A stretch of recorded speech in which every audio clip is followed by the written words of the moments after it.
Students, कैसे हो आप सब। आई होप आप सब बहुत अच्छे हैं और अच्छे से अपनी पढ़ाई कर रहे हैं। तो चलिए आज की हम अपनी क्लास स्टार्ट करते हैं। अक्सर आप लोग तत्सम और तद्भव शब्द में थोड़ा सा कंफ्यूज रहते हैं। आप ये पहचान नहीं पाते कि तत्सम शब्द कौन से हैं और तद्भव शब्द कौन से हैं, तथा इस चीज़ में कंफ्यूज रहते हैं कि कौन से शब्द हमारे शुद्ध होते हैं, तत्सम शब्द होते हैं या तद्भव शब्द होते हैं। तो आज मैं आपको कुछ ऐसे नियम बताने वाली हूँ जिससे अगर आप उन नियमों को अच्छे से पढ़ लेते हैं तो आपका ये चीज़ एकदम से क्लियर हो जाएगी कि इन तत्सम और तद्भव शब्दों में हम किस तरह से अंतर कर सकते हैं और कौन से शब्द हमारे शुद्ध होते हैं। तो आइए हम अपना आज का टॉपिक स्टार्ट करते हैं।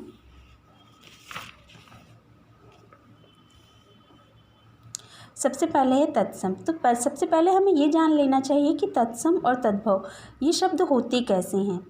तो तत्सम शब्द, तत्सम तत् प्लस सम शब्द का अर्थ है उसके समान, अर्थात संस्कृत के समान। अब ऐसे शब्द जो संस्कृत में सीधे आए हैं और आज भी उसी रूप में प्रयोग हो रहे हैं, जैसे अग्नि, वायु, सूर्य आदि। फिर आते हैं तद्भव पे। तद्भव तत् प्लस भव शब्द का अर्थ है उससे होना, अर्थात संस्कृत से होना। अब ऐसे शब्द जो परिवर्तित होकर बने हैं, मतलब कि संस्कृत से परिवर्तित होकर बने हैं और तो उन्हें हम तद्भव करते हैं। मतलब उनका क्या है कि जो निकले तो संस्कृत से ही हैं किंतु उनका स्वरूप जो है वो बदल गया है। जैसे कपूर, कपूर हिंदी भाषा का शब्द है, तो कपूर जो है वो संस्कृत के कपूर का परिवर्तित रूप है।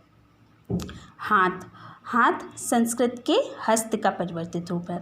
अब हम किस तरह से ये पहचान कर सकते हैं कि तद्भव और तत्सम शब्द कैसे हैं। तो इसके कुछ नियम हैं, जैसे कि पहला नियम है छा का प्रयोग। मतलब जहाँ पे भी तत्सम शब्द होगा उनमें छा का प्रयोग होगा, जैसे क्षत्रिय, शिक्षक, नक्षत्र, क्षण और भी ऐसे कई शब्द हो सकते हैं जिनमें भी अगर छा से क्षत्रिय वाले मतलब इस छा का प्रयोग होता है, इस छा का प्रयोग होता है तो वो शब्द हमेशा तत्सम होगा। और तत्सम शब्द हमारे हमेशा शुद्ध शब्द होते हैं क्योंकि इनका जो स्वरूप है वो परिवर्तित नहीं हुआ है।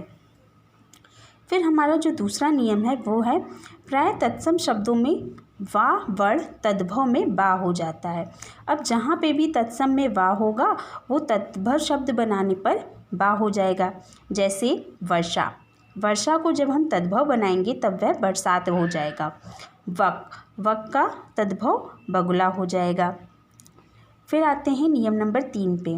जैसे प्राय जिन तत्सम शब्दों में शा होता है उनके तद्भव शब्दों में सा हो जाता है।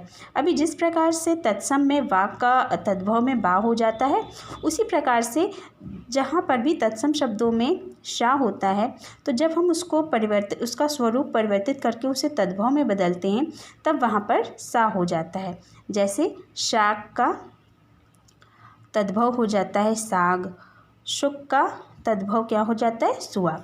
और इसका जो हमारा लास्ट नियम है वो है नियम नंबर 4, प्राय रा, मतलब रा का प्रयोग तत्सम शब्दों में किया जाता है। अब जहाँ कहीं भी ये ऋषि वाले रा का प्रयोग होगा तो वो शब्द हमारा तत्सम होगा। अब जैसे श्रृंगार, श्रृंगार क्या है, ये हमारा तत्सम शब्द है, लेकिन जब हम इसको तद्भव बनाते हैं तो ये श्रृंगार हो जाता है। ओके। घृत, घृत हमारा तत्सम शब्द है और घी इसका तद्भव रूप है। आई होप आपको तत्सम और तद्भव शब्दों में अब कोई कंफ्यूज नहीं होगा और ये टॉपिक आपका अच्छे से क्लियर हो गया होगा। Thank you.